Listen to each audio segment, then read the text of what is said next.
Good morning, everyone, and welcome to this webinar exploring and showcasing best practice in digital DRT and community transport. My name is Victoria Armstrong, and I'm the CEO of the CTA, the Community Transport Association. And as a membership organisation of community transport organisations throughout the UK, we have a keen interest in digital DRT. So I was really pleased to be asked by Pedam Mobility to chair this session. Today, we're joined by two speakers. First up, we'll have Beate Kubitz, who's an independent consultant who's been working with Pedam, and she'll talk about how Pedam is working to deliver and digitalise options for the community transport sector and beyond. And then she will be joined by Louise Curry in conversation from Lydney Dial-A-Ride, who'll join in to talk about her experiences and the success of the Robin DRT service and other Gloucestershire County Council services. The webinar is hosted by Landor Links, and so our speakers will probably nudge when the slides need to be moved on. And the format of the session is that we'll have this presentation and then we'll move to a Q&A. So please do use the Q&A box facility and vote the questions up if they're important to you. Before we do have those questions, though, we are going to cover all the questions that were submitted in advance of the webinar. And if there's time for the live questions, we'll move to that as well. I'm sure there'll be some doubling up. And also just a quick reminder that the webinar will be available on YouTube. So to begin then, Beate, I'd like you to begin, if you would. Thank you. Hello, everyone. Just checking that's working. So my name is Beate Kubitz. I'm an independent researcher, analyst, consultant, working with a number of different organisations and companies on shared mobility and new mobility and mobility as a service. And I've been working with Pedam for over maybe 2 years now. It's been quite a while, looking at how best practice in demand responsive transport can be promoted in the UK, what changes need to happen to enable demand responsive transport to really deliver a good service that means that people have access to transport that maybe didn't have access to transport in the past. So next slide, please. So I'm going to talk a little bit about Pedam, bearing in mind that I'm not an insider as such, but I can tell you a bit about the platform and what it does. Next slide. So Pedam provides on-demand public transport solutions. It's a French company, and it started with actually with a trial in Bristol. I think we're now looking at 7 years ago, in demand responsive transport, working with RATP in the French company to try out demand responsive transport. And the idea is that it will transform transport and bring communities together, bearing in mind that France has quite an egalitarian approach to transport where everyone has the right to public transport. Can we have a look at the platform, please? Pedam actually belongs to Siemens. It was bought by Siemens, which means we also now have the backing of a very big company behind us, which means it's not a flash in the pan company. I think we've seen on-demand solutions kind of rise up and then come to nothing, but we've got a long-term support and a really big customer base. If you'd like to show the next slide. So we've got worldwide coverage, obviously with the market leader in France having been a French solution, but we go right the way across Europe with some worldwide solutions. Next slide. And in the UK, we've got an increasing number of on-demand platforms that are either coming to fruition or have been in use for quite a while. I think one of the ones that gets quite a lot of coverage is that in Hertfordshire, the Herts Link service, which was one of the rural transport fund projects funded by the DRT. We also do some other more private solutions like in Heathrow, where we're providing on-demand services to enable people, particularly people who work at Heathrow, to get to work. Can I see the next slide, please? Next. So we'll have a look at the demand platforms, because it's not just an app and a bus. And I think this is one of the things that's really important to remember, that on-demand solutions mean not just managing the interface with the customer, but also how the driver navigation, the planning, the apportionment of buses to routes and to services. And it gives, and the PDAM solution gives people who are working with DRT a lot of different tools to manage the service. It runs on a back office, which is, you know, our specific algorithm and artificial intelligence to try and match up people with buses the smartest way, the most efficient way possible. And it's very tailorable. So one of the really good features is that we can ensure that on-demand buses don't compete with fixed networks. It will integrate. We are working to integrate it with mobility service applications, for instance. So there's a lot that goes on underneath the surface, and to help the provider manage the network, as well as the what the customer sees, what the passenger sees in their hands, or books online, or calls call centre to dial up. So there's also a suite of support that comes with that. Really, and analysing what happens when you add or subtract buses from networks, how you can make something as optimised as possible. And we've had quite a lot of experience, particularly in France, with helping local authorities optimise their fleets, maybe sometimes adding buses and getting a huge influx of additional passengers, or reducing the number of buses that are required to deliver the same service. So there's quite a lot of support that goes on underneath the surface. Can I see the next slide, please? I think the things that people are more aware of are the interfaces, the booking sites, the booking app, and then the operators also have their own management interface, and drivers get an app as well to show, so that they make sure that they're going the route that we recommend from an optimization point of view, taking into account traffic conditions and routing, and picking up passengers, and that the right person is picked up at the right spot. And that's what helps drivers give a really good service as well, which is one of the things that we really get feedback from in DRT is people rave about the driver. It's always, you know, someone who has picked me up and taken me to the place that they want. So if you can help and support those drivers to do a good job, then it's really important. So if we move on to look at more specific stuff. Oh, can you move on? I think that's an extra slide that's not supposed to be there. No. So the thing that we really wanted to talk about today is the Gloucestershire County Council's Robin service, which is one of the services that I've had a really good chance to look at and appreciate the impact of community transport on running that service. Gloucestershire County Council applied successfully for rural mobility funding from the DFT, one of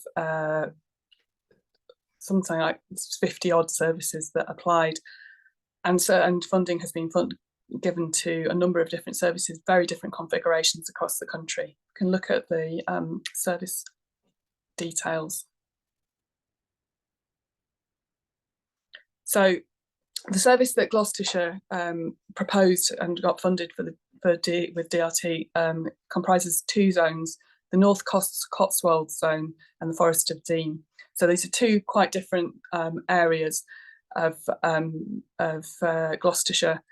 North Cotswolds is quite diffuse and square, and has different connections. It's fewer sort of like towns that really attract passengers or people.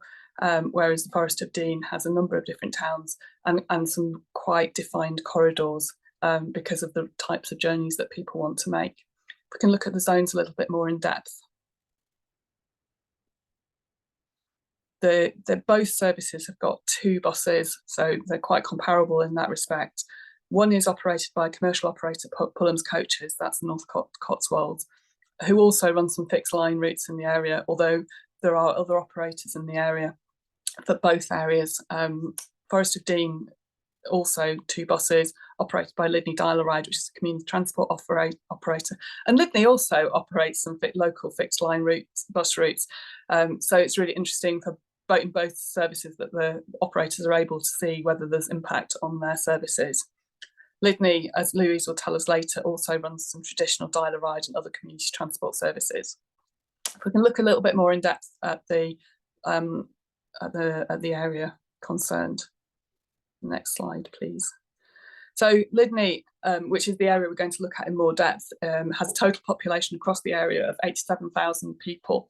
And the density really varies between 63 people per kilometre square and 994 people per kilometre square. So you've got some really quite diffuse areas and some villages and small towns that have a higher population density. It's quite a rolling countryside as well, which does affect the operation of the services. Quite a lot of narrow lanes and wiggly roads. If we look at the sort of population demographics on the next slide,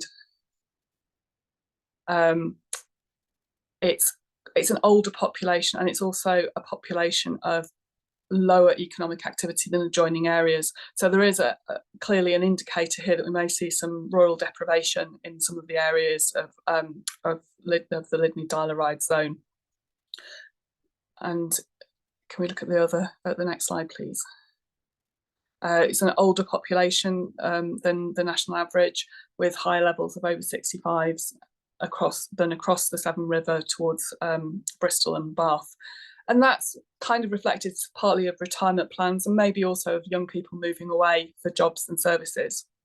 If we can look at the next slide.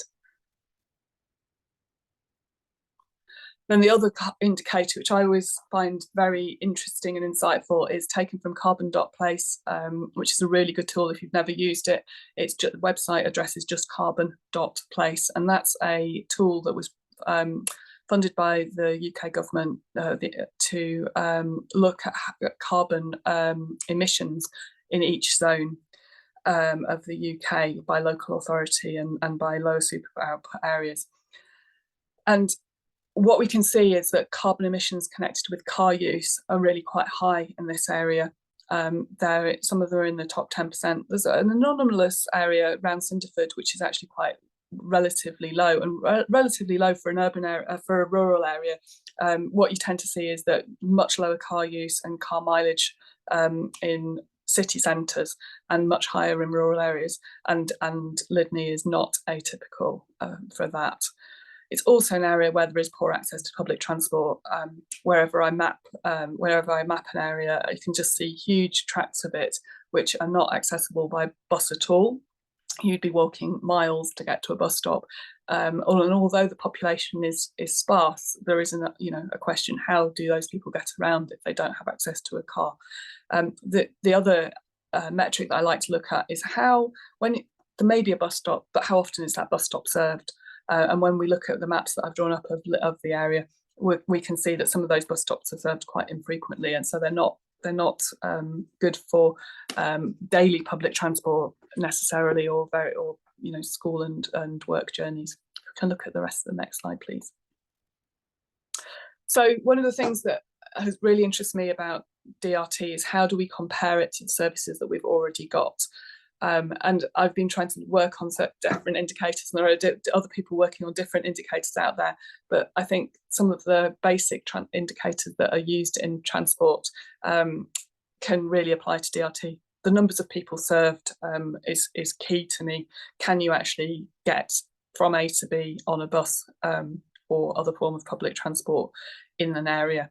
And just looking at walking distances to the stops is a really important indicator. When you have fixed line stops, because they run along fixed routes, they tend to be they tend to serve smaller areas than a distributed network of stops almost axiomatically, and we'll look at that in detail in a moment. The speed of service is also a really important indicator, and whilst fixed line buses go along fixed routes, the problems that happen at interchange generally, and the wait that people have between leaving one service and picking up the next service. And one of the problems that I see in rural areas a great deal is that you may well live close to a bus stop and you may well be able to get it, but if you then have to change your bus, something that might take 20 minutes to drive can take over an hour, 2 hours, sometimes 3 hours, or not at all. And I think that's one of the real advantages that DRT has is that it can go directly from A to B, even if it's picking up 1 or 2 people en route. The comparisons that we see in terms of journey time are quite shocking, I would say sometimes, in terms of being able to get a direct route between origin and destination pairs that previously have been prohibitively long to travel by public transport. A more difficult thing to measure is the frequency and span of service. Span of service, obviously, does it run from 7 in the morning till 7 in the evening? That's pretty clear. You can compare that with fixed route. But frequency, because fixed route buses are timetabled, you can see the frequency, it's written down on a timetable. With DRT, it's there when you want it. But we should really try and measure whether when you want it actually happens. One of the things that concerns me sometimes in seeing quite services with a small number of buses is how available is that? If the bus is at one end of a DRT patch when someone would like it to take it from the other end of the DRT patch, will those people be able to get the bus? And I think that's something that we find difficult to measure in the UK, and we've tried to do it ourselves a little bit by just creating journeys with constraints and seeing whether people can make them. And the answer is usually yes, but how far ahead do they have to book, or and how long might they have to wait? So there is still waiting in DRT. It's not an automatic, like getting an instant service just like that. However, it does serve more people, and quite often more quickly, and quite often with less of a wait, or more suited to their travel plans. Then there's the big one that we all talk about. I was at the launch of the interim report on the rural DRT services funded by the DRT yesterday, and there's a lot of talk about relative cost of provision of DRT services. How much are people spending on vehicles? There's quite an interesting one that we have for the rural fund. New vehicles tended to have been bought, and that's sometimes been part of the appeal of the new DRT. So yeah, it's questionable whether you could or should save the costs there. The service hours may be longer, the fuel. So there's quite a bit of empty running in DRT, even though we should be able to pick people up and drop them down and combine trips. So there are quite heavy costs, whether we're running the same number of buses, or if we're running a smaller number of buses to cover a larger area. Is that actually, how do we compare those costs? And those are really important questions which are being looked at the moment, particularly by the DFT. We can look at the next slide, because this is just to now narrow it down a little bit to the service that we're looking at, and then we'll hand over to Louise in a moment to talk a bit more in depth about the Robin itself. But if you look at this slide, we can see that there are fixed line services in the Lydney area, in the Forest of Dean area. And there's a really good looking flagship service from Stagecoach, which goes all the way from Colford via Lydney to Gloucester. It's pretty regular service. It's reasonably frequent. It's some hourly and sometimes more than hourly at peak times. So it creates quite a good corridor route that joins all of those places together. The rest of the services, when I looked at the map, are quite often less than hourly, and some are less than daily. And there are a variety of operators running those, among which Louise also runs some of those more smaller fixed line services. And I think the thing that we, in Bus World, that we look at, go, right, great, there's a really good service that runs from Colford to Gloucester, and it's frequent, and that sounds great. But then as soon as you look away from that corridor, how do people that live, a mile, 2 miles, 5 miles from that corridor actually travel? They mainly travel by car, and the reason is that they are too far from that corridor to use it, or it's not making the smaller trips that they really need to do the normal chores of their lives, or go to work or whatever. Which is why the Robin is quite an innovation. We can see on the right the map of the Robin stops and the people that it covers in terms of the bus, the network, and each of the green marks are people who can walk to a Robin stop within 5 minutes, and then within 15 minutes you've got the red zone, and that covers a great deal more of the operation than of the area than we have previously.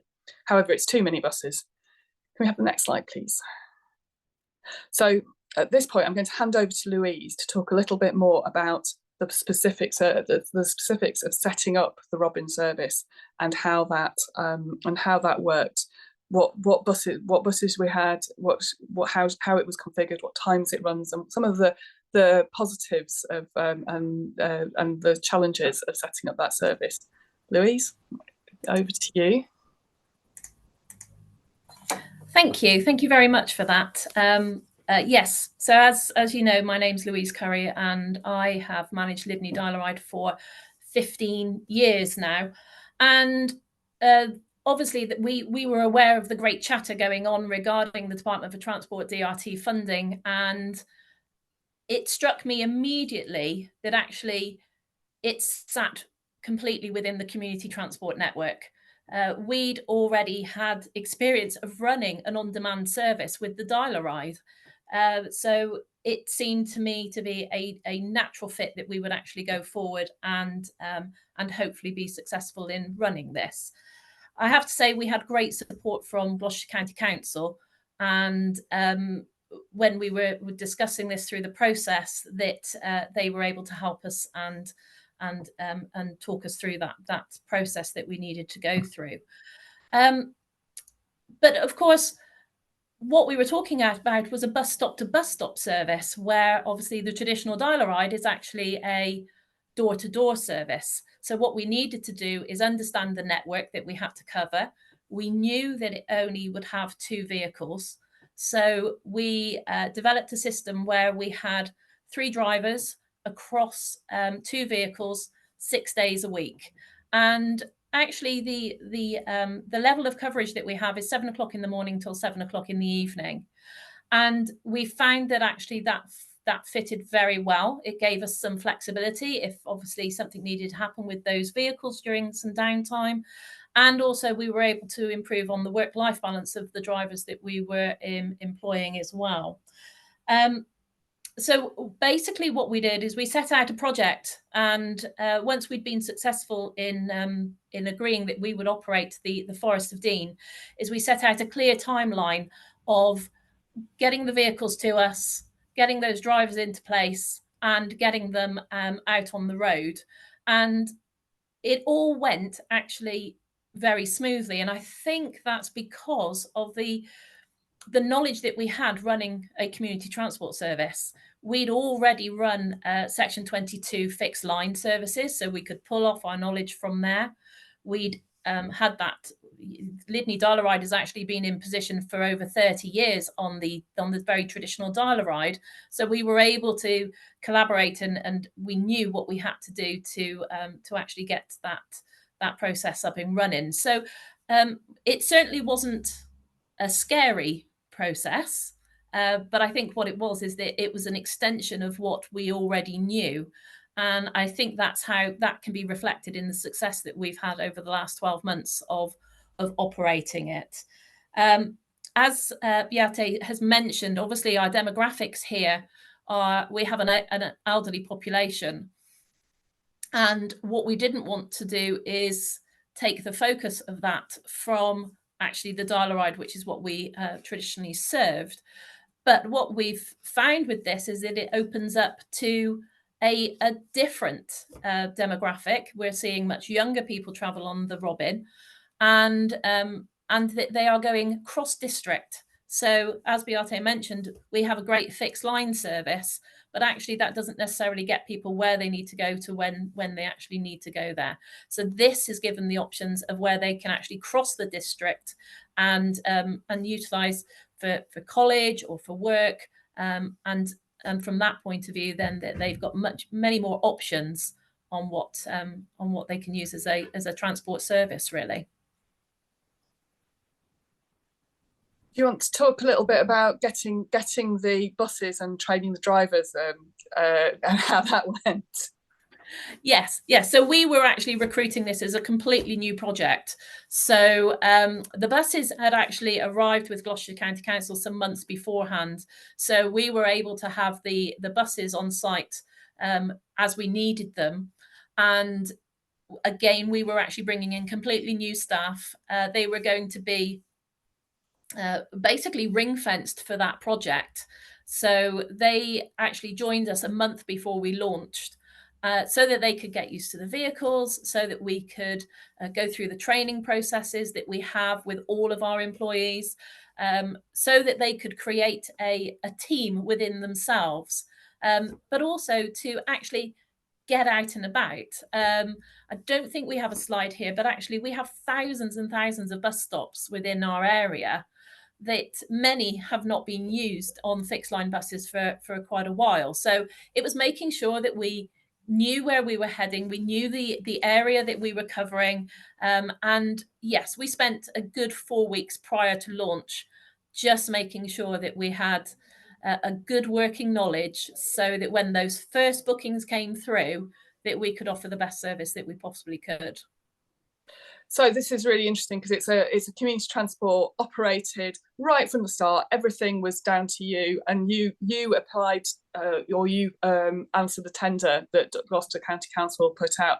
And I remember you telling me at some point that you had to convince them you are a proper operator. It's not, you know, this is not this is not some fly-by-night operation. You can deliver bus services.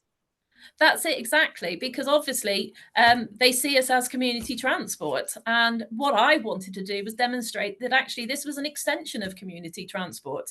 This is making sure that those people can get from where they want to go when they want to go. That's exactly the ethos that we use for all of our community transport journeys. And we had to really demonstrate that. So we obviously pulled on the fact that we had fixed line knowledge, that we'd run them successfully for years, that we had a core number of users making use of that. And we also had that dial-a-ride, that we had the back office facilities, that we were able to deal with the queries, the questions, managing our drivers, making sure that everybody was as professional as we were. And we literally applied the same, exactly the same way that we train everything from community transport into DRT.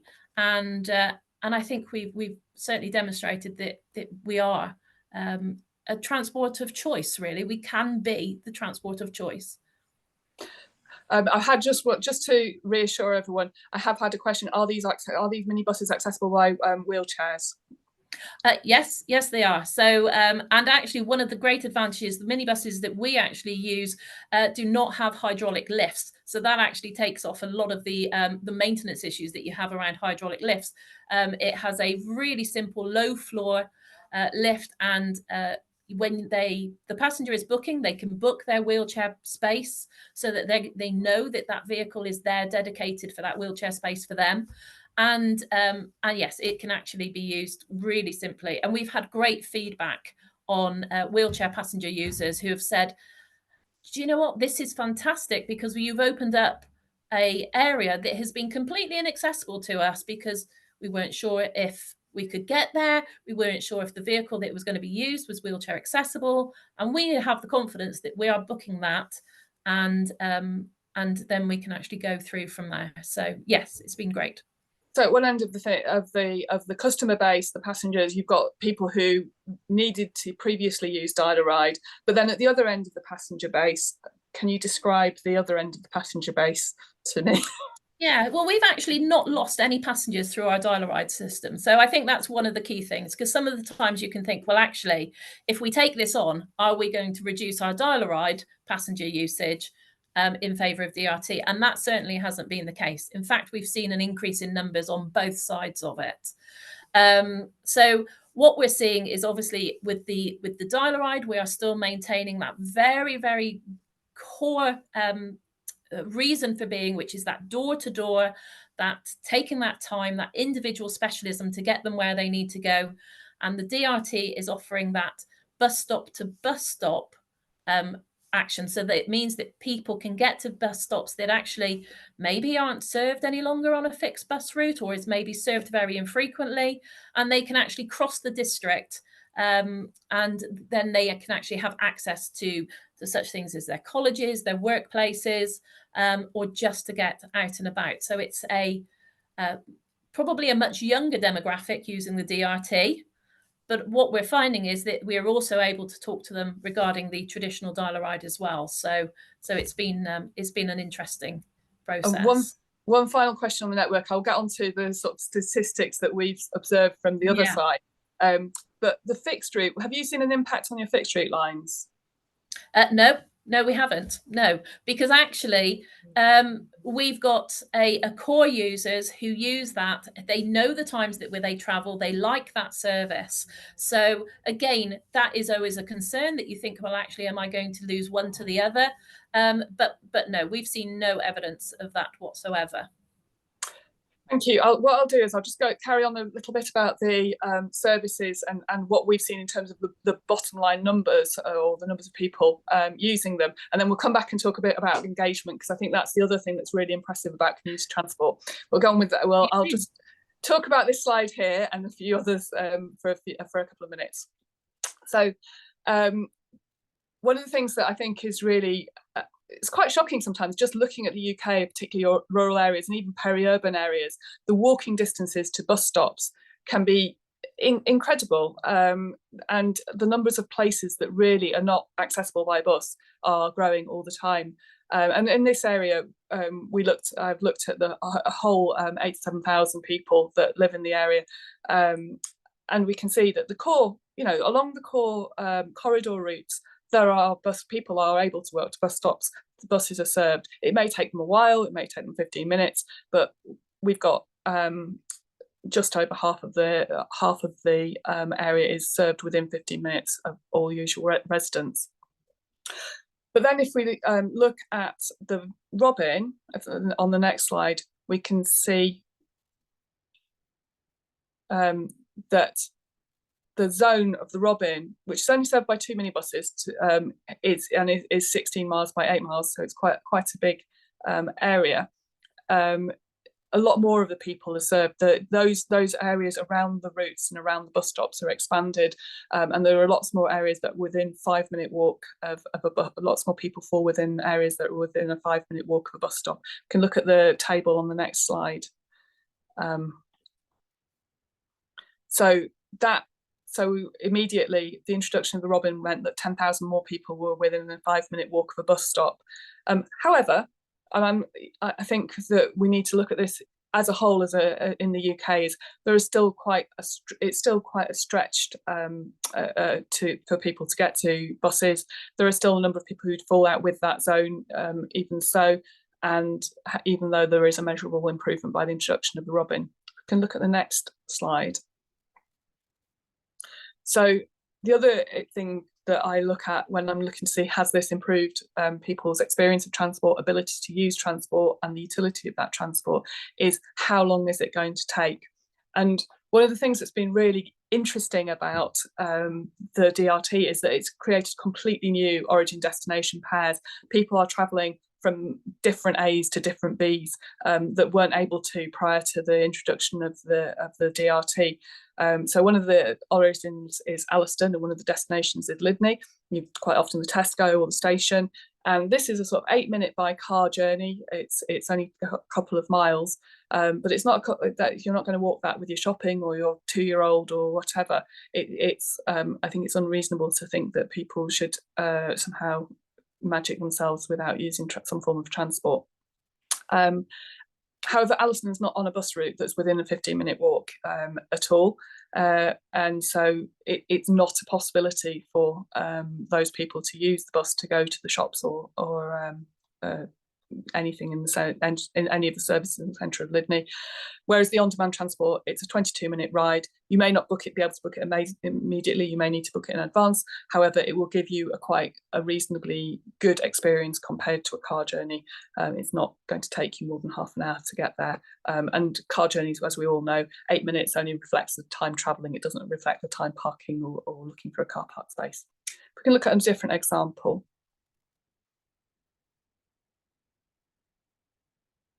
We can look at just so that you can compare the next slide, please.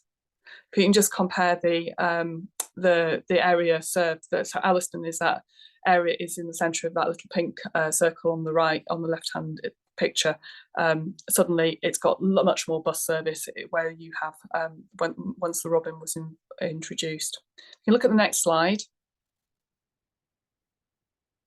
A different journey. So Upper Sugley, another village, 8 miles from Lydney, 30 minutes in the car allegedly.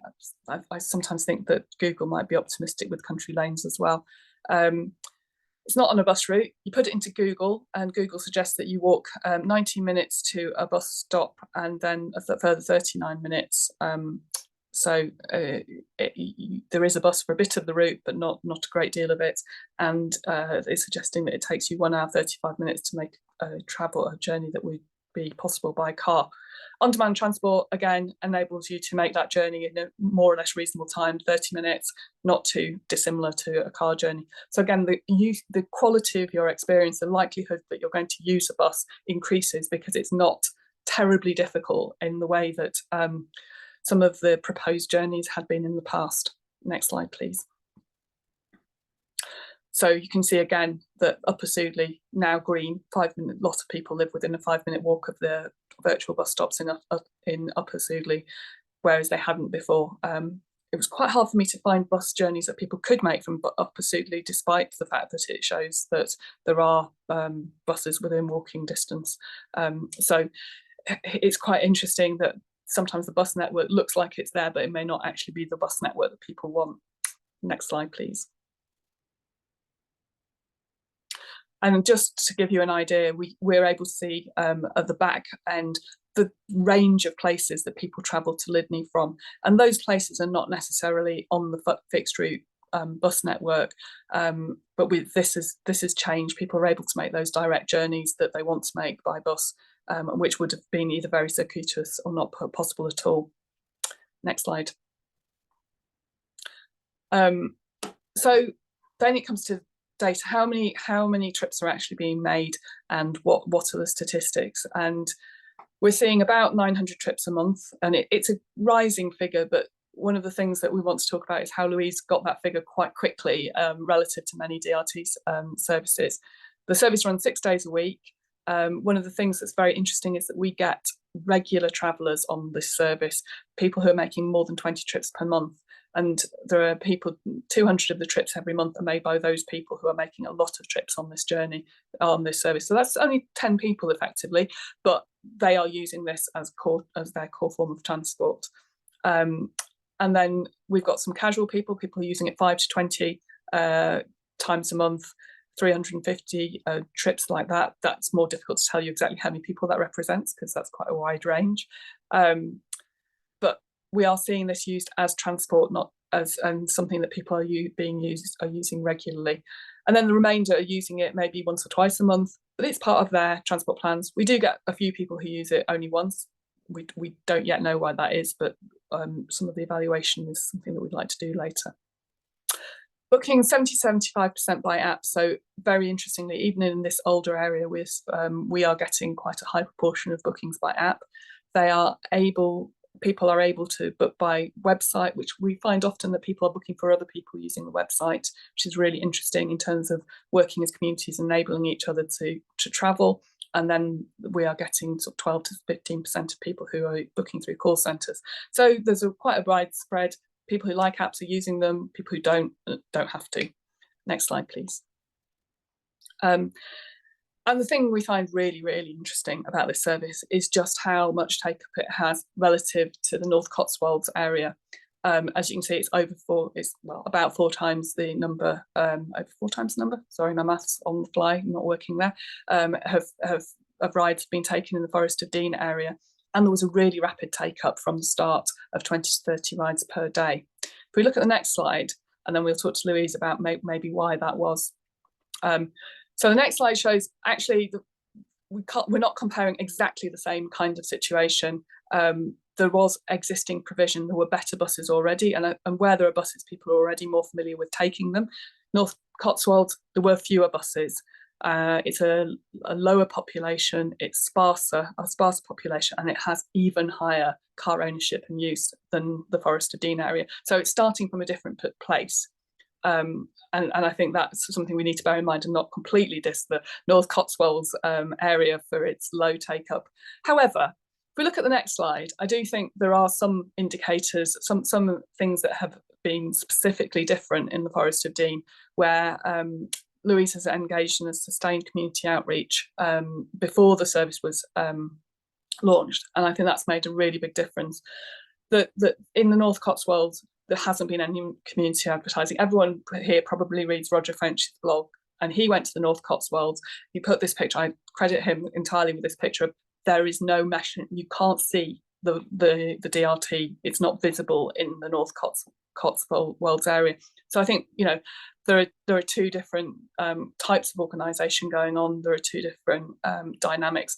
And I can ask Louise to come back and talk to us a little bit about what you did, what that community engagement entailed, because it was really impressive. Oh, well, that's very, very kind of you. Again, I think what we did is we drew on our experience of being a community transport provider.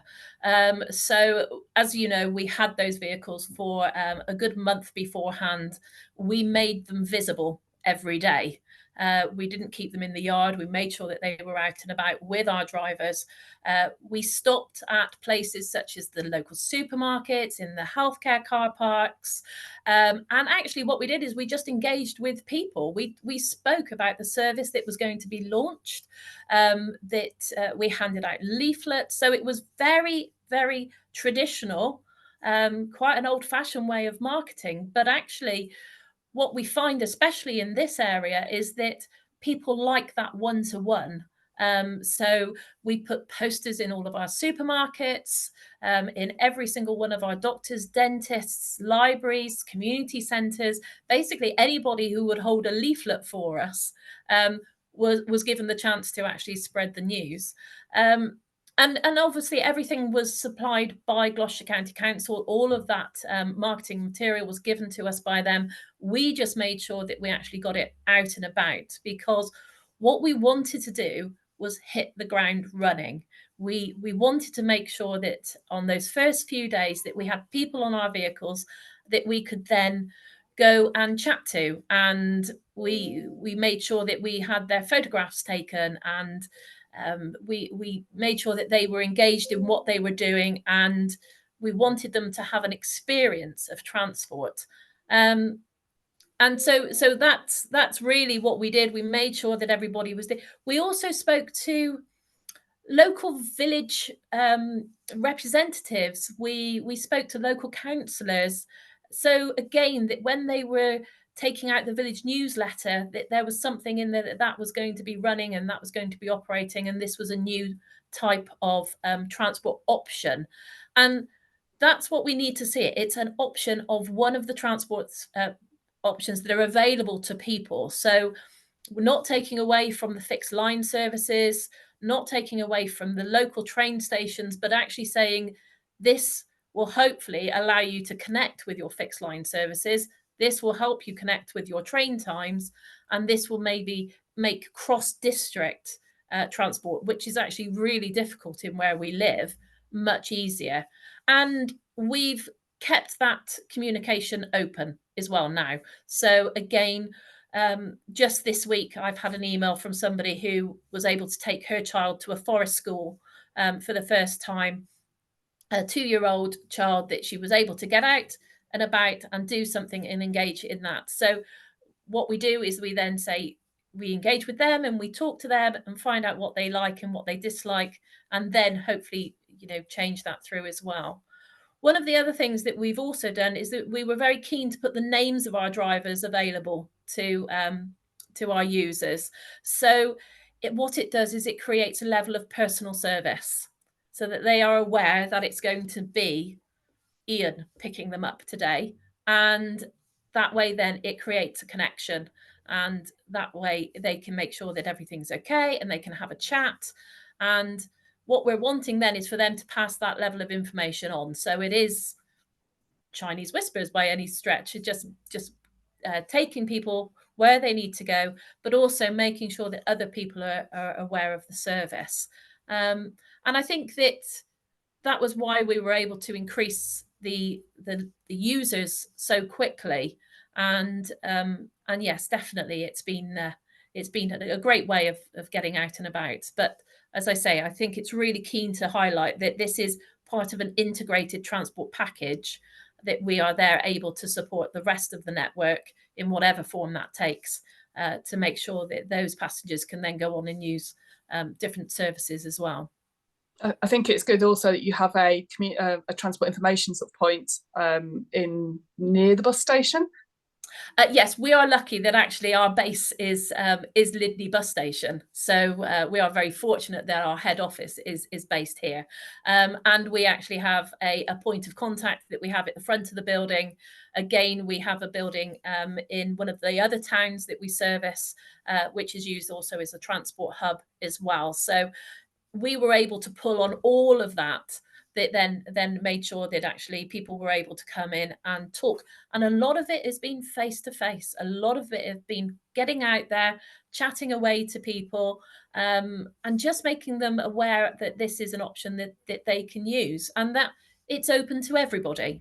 So you don't have to be a member of community transport. You don't have to be frail, elderly or disabled. Those options are still there for you, but within demand responsive transport, that actually you can actually get out and about and certainly go cross the district. And has that helped you shape the network in any way? The amount of talking that you've done to people, have you changed where bus stops are or improved things? Yeah, what we've actually done is we've increased the number of stops that were initially available. So again, when we've been talking to people, they've said, well, actually, there's I've tried to book that app, but this stop didn't seem available. So we had a look, we talked to Padam, and if we can put that into our network, then we're able to add that stop in, or we're able to offer them the nearest stop that we can and look at the alternatives that we've got to offer. So it's never a straight no, we can't do that. It's look at the options, see what we can give, and make sure that we can offer them the best service we can. I think this is one of the things that I find when I've been looking at other successful schemes. There's always someone that behind it that is really motivated to listen to what people want and to engage with people about the service. And I think this is the really interesting thing that I found with the Gloucester community transport approach, that it's diffused it into the community very successfully. Thank you. And again, I think that we were able to bring on 30 years worth of knowledge for that, because when you're dealing with Dial-A-Ride, you are going out to the village groups, you are talking to local councillors, you are going to lunch clubs. So we had that knowledge in place. We just applied it to the DRT. And I think it's shown that it can work successfully. And actually, certainly within a very rural environment, people appreciate that level of communication. So we know that not everybody is tech savvy. We understand that. And they may need somebody else who can use the app on their behalf or go on the website.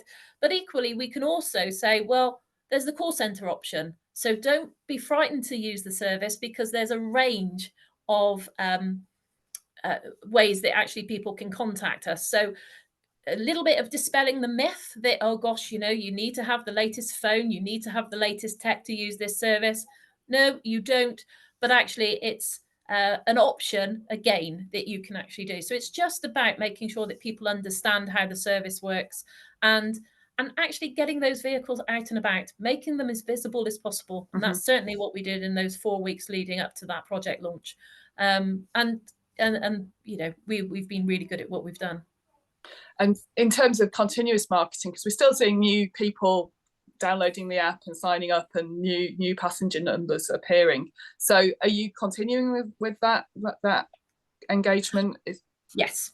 Yeah, absolutely. So we still are talking about it. We are still handing out the leaflets. We are still, when something new comes above, whether that's a new site in town or a new shop or whatever else, we're still engaging with them to make sure that our name is still known and the service is still highlighted. So it's absolutely an ongoing process of communicating. And what about social media? Yesterday there was a lot of people talking about getting the young people through social media. Do you think that's working, or are you doing that even? Yeah, so we do have a Facebook page. I have to say that comes down to me, and I'm not probably the most technical person in the room today. So so yes, we do have a page that we use. We talk about it. We put it out in the local press. So yes, I'm sure we could do an awful lot more, definitely. But I think with the resource that we've got, what we do is we try and cover as many bases as possible, and things such as talking to the local schools, talking to the local colleges, getting the information out then is so key, because they are the users that we want that come through. And from our point of view, we are wanting these users to go through a range of the transport options. So certainly they can use us for the demand responsive, take them to the fixed lines, they can get where they need to go. But actually, when their circumstances change, they will eventually come to us as a dial-a-ride passenger. Yeah. So we're looking at that lifetime scale of using public transport.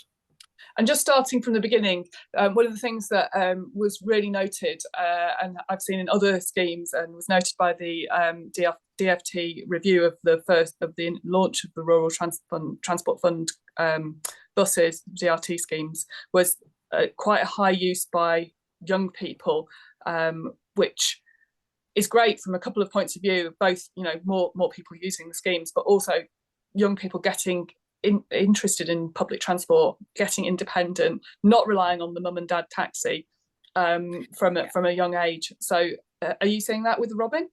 Yes, definitely. We're seeing a lot of passengers going into local schools and local colleges. Obviously, colleges have fixed lessons which may finish earlier or start later, so that gives that user a range of flexibility, that they need to get to where they need to go when they need to go. Certainly, what we've seen was certainly in the early days that we were having feedback that passengers who'd actually not used public transport in the past, who were much younger, who were using the taxi of mum and dad, actually then were using the system because they could book on the app.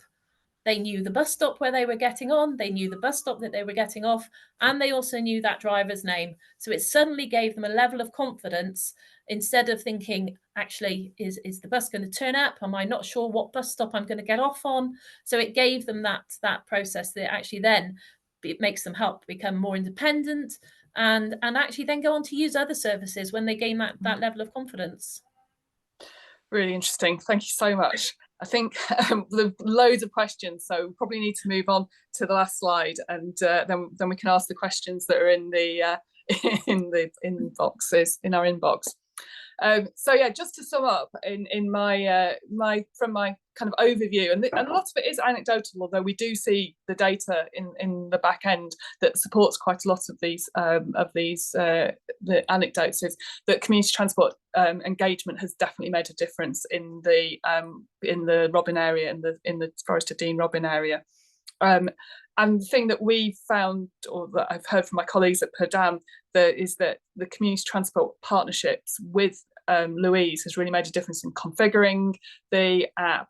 The feedback has always been really useful and really sensible. And I think James said, yeah, Louise really keeps us real, which is a really, you know, it's a really good way of working that's been established.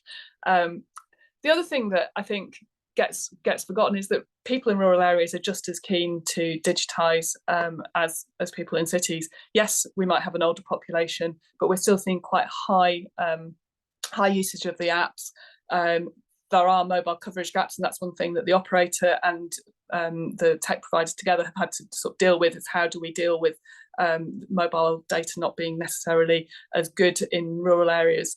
And one of the ways we do that is by using text messaging rather than in-app messaging that depends on mobile coverage. So there are workarounds. It's not fail-safe, but we do, or rather we try and provide as many additional supports to make sure that mobile coverage isn't an issue.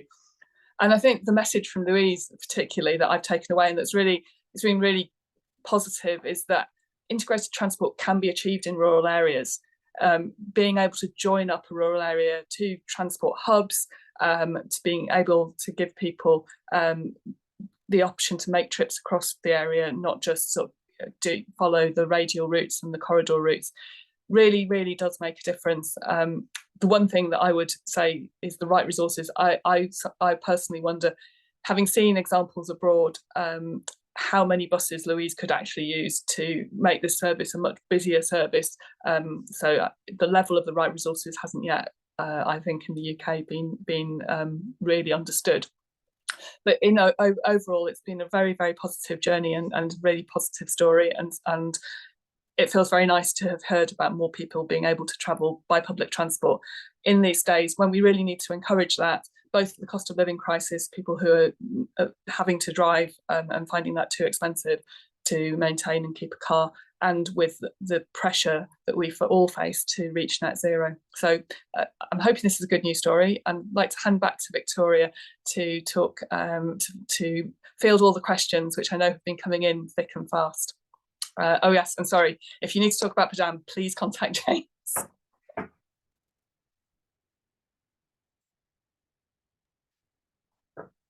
Thank you so much for your conversation and those insights. I'm sure everybody found them really helpful. And you've actually touched on many of the things that many of the audience have submitted in terms of questions beforehand and in the chat. But we'll get underway with the ones that were submitted, and there's a bit of doubling up as well. So keep an eye on the Q&A box. So again, you have touched on this, but can you say a little bit more about making the technology associated with DRT and community transport as simple as possible? Ooh, I don't know whether you want to go first, Louise, or do you want me to talk about the interfaces first and the general stuff? Yeah, I think chat about the interfaces, and then I can tell you our experiences after that.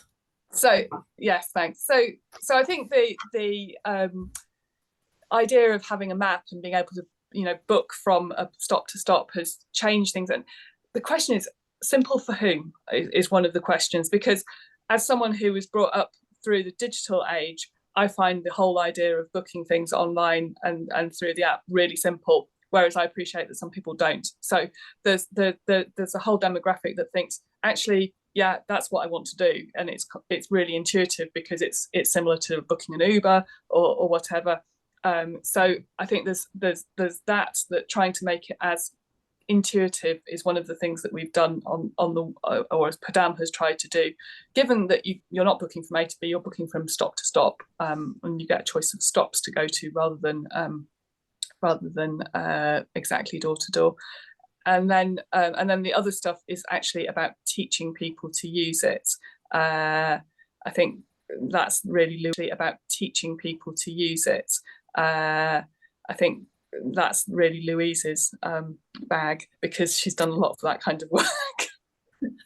I think you're absolutely right in the fact that you have a group of people who've naturally found the app quite easy to navigate and move through, and then what you actually have is a group of people that want to use the app but maybe don't understand that actually the name of the stop that they need to be looking for. Or so what we've done is we've done some engagement where we talk about actually look at the map, see where you're positioned, see where you're based, and then talk about what specifics that they actually need to do. And once they've got the hang of that, they navigate that app fairly simply, really. So I think it's just a case of, as with any new tech, if you show people how to use it and give them the time to use it, and if something looks odd on a booking, actually pick up the phone call and pick up the phone and say, actually, is this what you meant? I see you've got a double booking in. Did you actually require that?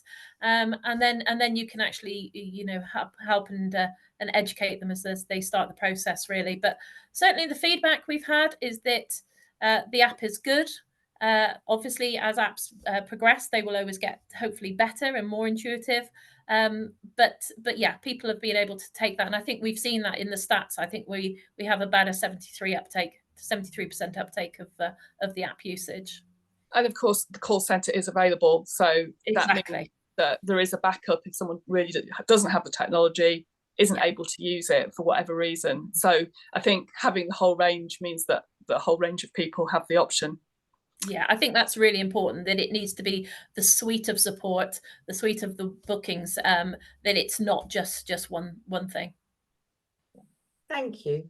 So Beate, at the end of your presentation, your conversation, talked a little bit about funding, about how this, how this all can be funded. And there's a couple of questions I suppose we can kind of lump together a bit. First of all, that's the big one, isn't it? Around, how can we fund this? It's not a cheap alternative sometimes. And I suppose any practical support that's available, and sort of that convincing, I suppose, transport authorities and local authorities that it is, economically viable for them as well. Do you want to comment a little bit on that?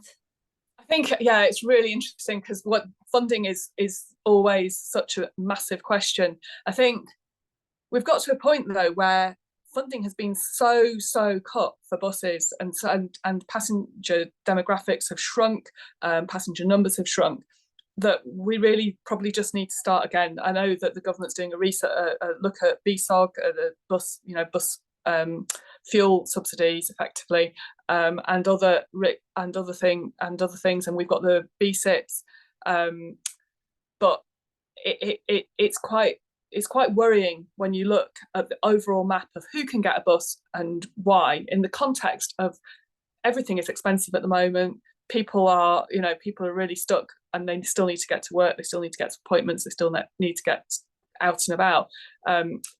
How much opportunity is being lost because we don't have a good transport system in the UK? So there's that question, and then there's also the which is the larger question. There's also looking at more detailed things like what's happening to Section 106 money. Could that be spent on setting up a DRT? Because where new developments are being created, bus services are part of the infrastructure that should be there for people when they move into new homes, or new developments of any kind. What about the money that we're spending on passenger transport services?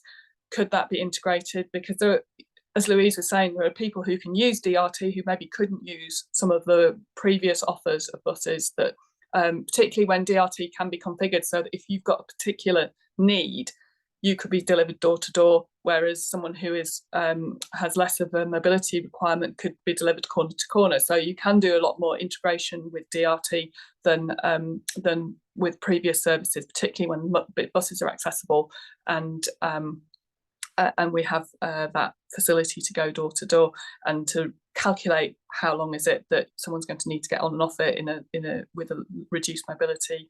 How does that impact on everyone else? So we have lots of tools now that could bring some of the other forms of transport under the same umbrella. There are school buses. There are lots of things where transport falls into education and health budgets and social care budgets, that where some of those needs, not necessarily all of them, but some of them could be taken up by DRT. So combining pots and bringing things out of silos is another way of combining the funds that we do have. However, I do think there is this sort of fundamental rethink needed about why do we have a public transport system, and should we be funding it and investing in it so that people aren't tied to cars, for whether it's for environmental or cost and cost of living reasons, and that people have access to society as a whole. Thank you. I suppose following on from that a little bit about the value for money question around how do you really show? We all know, particularly, I know we know in the community transport sector, I'm sure Louise and any community transport colleagues would agree that sometimes it's difficult. We all know that prevention is a bit better than a cure, but it's difficult to do that sliding door scenario to actually really quantify, that value for money. So I wondered if you could say, a little bit about that. This also came up yesterday. It was really interesting, and there's lots of people talking about how do you even assess what something costs, because if you are suddenly connecting a whole community, even if only one person uses it to start with in that community, that is a value for the whole community. Suddenly, someone could be driving most days and then break the leg. What do they do then? But they have an option. They can continue to go to work or do whatever they were previously doing because there is a support service available. So value of connecting communities and providing that facility, that ability to travel, even if you're not able to drive, I think is a really, it's an important metric that we don't often consider, and what that value, you know, what that value is entails. So we do get very hung up sometimes on how much does it cost per passenger, and how much is an acceptable subsidy per passenger. I would suggest that also, what is an acceptable subsidy for making sure that people can travel, whether they're drivers or not, is also a different metric. Is how much are we spending to ensure that the country is able to function, even if it's not tied to individual cars. So I think, yeah, that it's a really vexed question. I think that a lot of the answers are about trying to use our money as best we can, and sometimes it's about looking at how much is being spent on the fixed bus route versus, which only might serve than people who live along the fixed bus route, and then how much money is being spent on a demand responsive transport, which serves a lot more people because it's not a corridor based service. So yeah, I would suggest value for money is we probably need to look at different metrics than we've been looking at in the last few years, and we need to look a little bit more broadly at sort of like things like, if you're building a road, you have a benefit cost ratio that's based on it making people travel more quickly. Can we do that for DRT? Because it's enabling people to get from A to B more quickly than they might have been able to on the previous system of transport. So I think there are a lot more metrics than we've currently been using. I don't know if that really answers your question, Victoria. I don't know, Louise, I mean, do you want to come in a little bit on that, how you kind of demonstrate to value for money? I think actually you've kind of touched on the fact of the social value of it. What we're doing is we are opening up a transport network for people that actually didn't have that prior. Whether they use it or not is actually their decision, and that's freedom of choice. But having that option suddenly ensures that actually maybe they can work within a local economy instead of having to travel on those main corridors to go out to work further afield. They can have their schooling within the area that they want to. So actually, I completely agree in the fact that we shouldn't be looking at how much does it cost for this passenger to take that route. What we need to do is include the social value, look at how people can remain active in their communities, how we actually can take pressure off, say, local NHS services or that type of thing, by actually ensuring that people are still getting out, still engaging, and still meeting people. And I think that we need a much more rounder approach than what we're currently seeing, because I think that we've actually can demonstrate that community transport and DRT actually can be extremely good value for money when you take in the whole, not just look at it on the pound signs, I'm afraid. And so how do we then, this is a question in the Q&A box and was submitted, then how do we, I suppose, when at the present time there's a struggle for funding around public transport, around buses, you know, how do we sort of, you know, make sure that DRT is a priority then, do you think? I think what you've actually got to look at is you've got to engage lots of people who have funding decisions. So not only you've got to be engaging in your local councils, but you've also got to be looking at your NHS commissioning services. You've got to be looking at the education departments. You've got to be looking at how collectively they could then invest in a DRT service, which would then give them benefits of making sure that people can get to their medical appointments, that they can make sure that they get to their schools or their colleges, that they can work within their local economy. So actually any pounds that are being invested locally are remaining local, instead of actually then being leached out to further afield or maybe the larger cities and conurbations. I think that's a really good point. I think it's really interesting that sort of like that we need that kind of investment in areas to keep not just to keep people within the area, but to give them choices within the area. When you mentioned freedom of choice to drive, people previously haven't had a freedom of choice to not drive, and I think that's a really, you know, it's a really interesting philosophical question about what do you do when you get older. we're seeing quite a lot of people who are driving probably beyond the point at which they're really a safe driver in terms of their age. And a lot of that is about, there isn't an option. I'm scared to give up my driving license. So there are whole loads of additional benefits and savings that are made by allowing people to have this option. I think every time there's a road traffic accident, you know, you're talking about hundreds of thousands of pounds of, you know, police and NHS time, if not millions. So, you know, we need to look a little bit more broadly about how much are the social things that we're providing enabling a better quality of life, more production, and a reduction in other costs in other bits of the other services that are also incredibly hard pressed.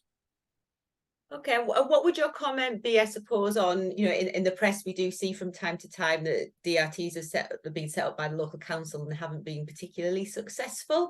There's a comment in the Q&A about, you know, them sort of working with the local CTA member or CT in the area to make it a success. How do you think we can work together to make sure that when councils are, you know, looking at sort of DDRT, making sure they're involving the right stakeholders, like, for example, community transport?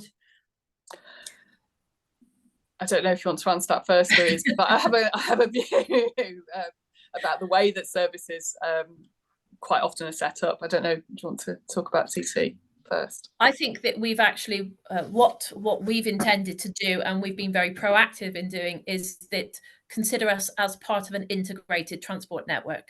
So we are not in competition. We are working side by side with a range, and that can be anything from the local taxi firms to the fixed line bus routes, but we are an option of transport so that we can make an integrated network. And that's how we need to demonstrate that to our councils, so that when they're actually looking at going for tenders or discussions, that they are seeing community transport as a viable option, and they're not seeing it as the option of last resort. What they are seeing is that somebody who's got a history of, certainly for our point of view, we demonstrated that as the commercial operators withdrew, we were able to step in and continue on those smaller fixed lines, and we were able to use that as a demonstration that actually we are able to amend and adapt and then ensure that we can still maintain transport within our local area. So it's always about building those relationships, and it's continual as people change, people come in and out, that they need to make sure that actually that they are really engaging with the right people at the right time. I can only speak for Gloucestershire. We have a very strong relationship with them, with our local councils and our local councillors. We take time to invest in talking to them and making sure that they know what we're doing, but also we invite them as well to such things as the Community Transport Gloucestershire groups, so that they can bring in their input as well and make sure that they are part of the planning and process. Thank you. I can take it from the setting up DRT and failing point of view. So I think it really depends how it was set up, and that's such a, you know, that's so diverse across the country. Yesterday I was talking to someone who'd worked in Northamptonshire, who was saying, yes, we thought we could save money by closing down some fixed routes which required 8 buses and running 4 DRT buses across that area. It was too sparse, everyone hated it, and it didn't work.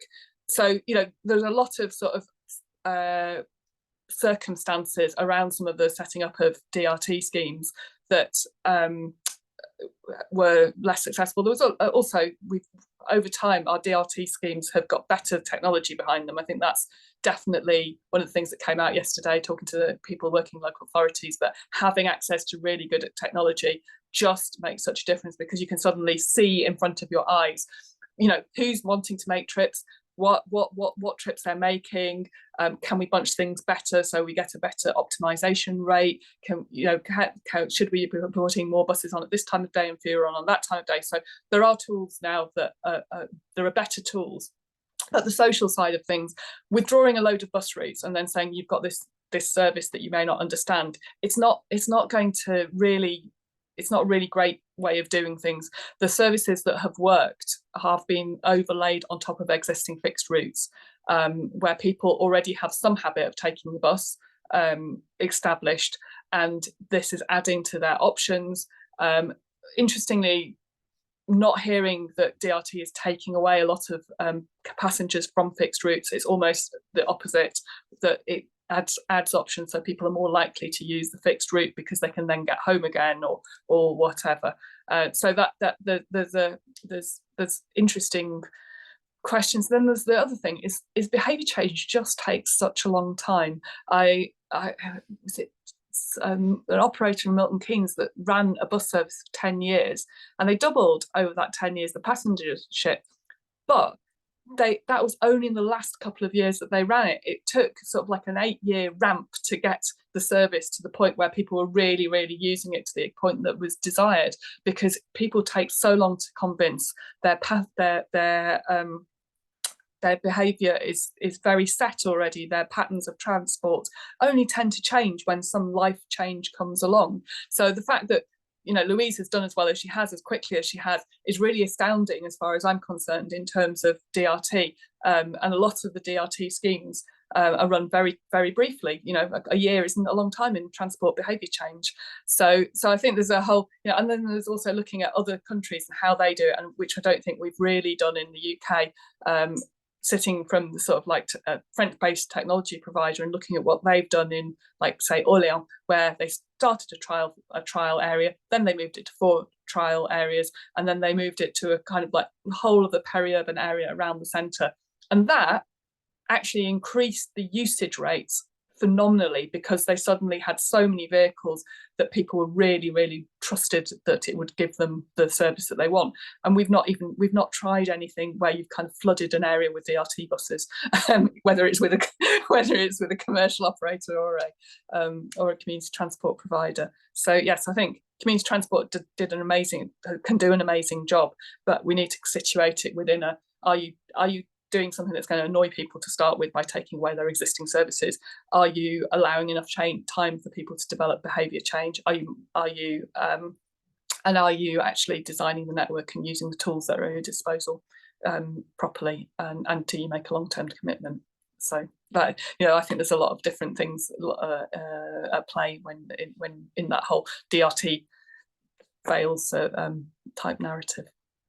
Thank you. And I suppose there's a couple of practical questions that I think we can probably direct to you, Louise. Just obviously there's people in the audience that probably practically might want to know how some of this works. So I suppose can you say something about the mileage that you do in a day? Any comment on electric vehicles, and also about booking the journey as well? How far in advance can you book, and what happens with passenger no-shows and percentages and things like that? Okay, so certainly what we do is we give a 2-week window for people to book.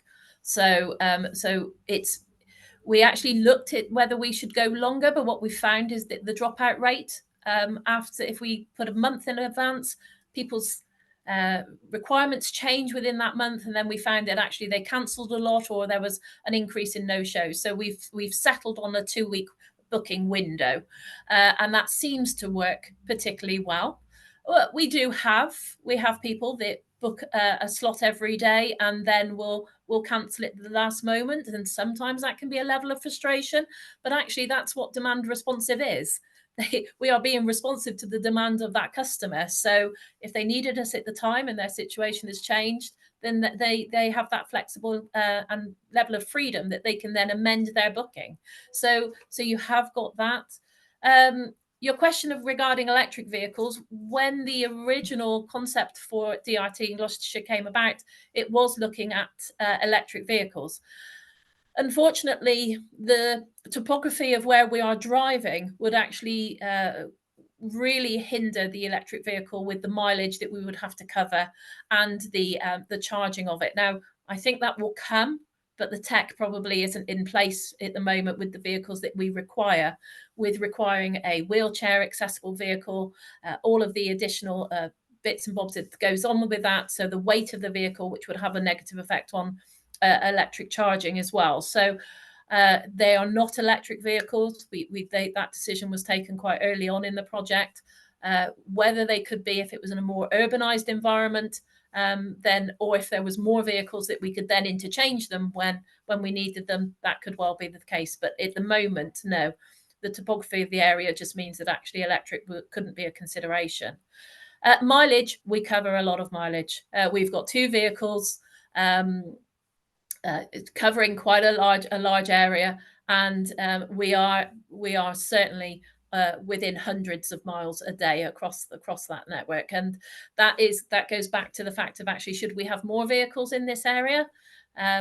Yes, we probably should, but that's the project that we're dealing with. We've got 2 vehicles, we've got to cover it, and that does mean at times we've got vehicles obviously outside of where people are requesting them. So that is something that we are struggling with at the moment, but overall we are managing with most people's requests, and we can certainly give them options. But yes, because of the area, I would certainly welcome a few more vehicles to add into that mix.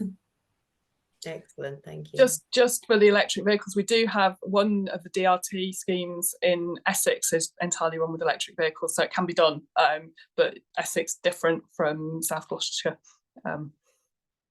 Excellent, thank you very much. Thank you. And I suppose anybody who wants to trial DDRT, what would you say? I think yeah, well, if you want to see the software, contact James at padam.io, because he will give you a full-on back office view, showing you what drivers see, what passengers see, what the local authority is able to see, or the bus operator is able to see, and what metrics you can get out of it. Because the business information system is really lovely. The dashboard, it's absolutely fascinating what people do and their behaviours. If you want to try out a DRT, it would be really great. Try out one of the schemes that I know personally to be really running well. Louise's scheme in Gloucestershire, the Robin in the Forest of Dean. Go for a day trip or come over to Hearts Links. That's another one that that's really well bedded in and is a great service. That would be a good experience for people to try out and see what it does. Excellent, thank you. And there is a comment. Obviously, we talk about journey from beginning to end and about cycling. Where does cycling fit within all of this?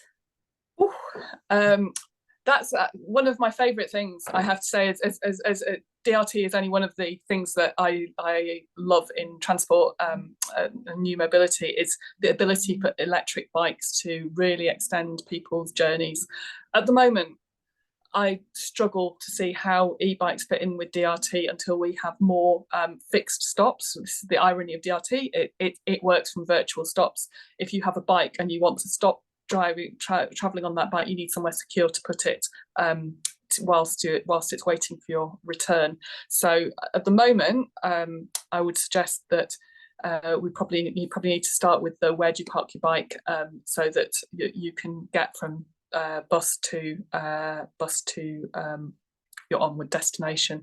Because and that's something that is really, I've worked with some semi-rural areas in the past who are looking at mobility hubs and having DRT calling at mobility hubs where you have proper surveilled bike parking. So that's a project suggestion for any local authorities listening in, because it really does help people, as you say, extend the distance that people will be able to go to reach a bus stop. But we can't expect everyone to do that, and that's why we need DRT to be a little bit more diffuse. Thank you. Yes, it comes back to Louise's comment, doesn't it, about the integration, seeing it as a one transport network, I think, in terms of that. Just a follow-up question, Louise, around the mileage that you're doing, and around how you fund the vehicle replacement, and around council funding around that, if you feel you can answer that. Okay, well, obviously it's a 2-year project. So the vehicles were provided as part of that 2-year project.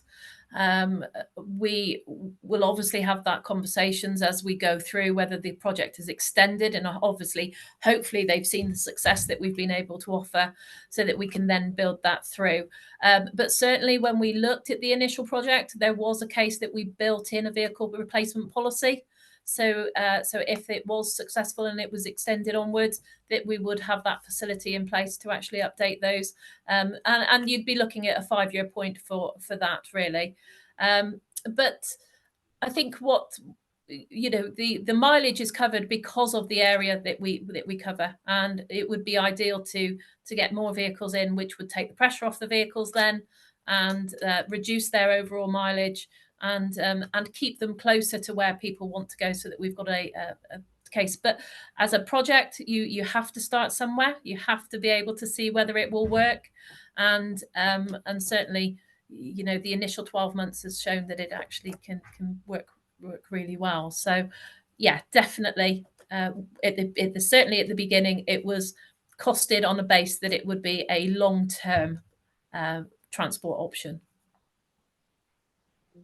Yeah, I think the themes coming out from this, and the themes for discussion are at least sort of costs and the concerns around costs and how it can be funded, how it can be integrated as well with other forms of transport, as well as some, you know, the kind of the practicalities, I think, that seem to have come forward from that.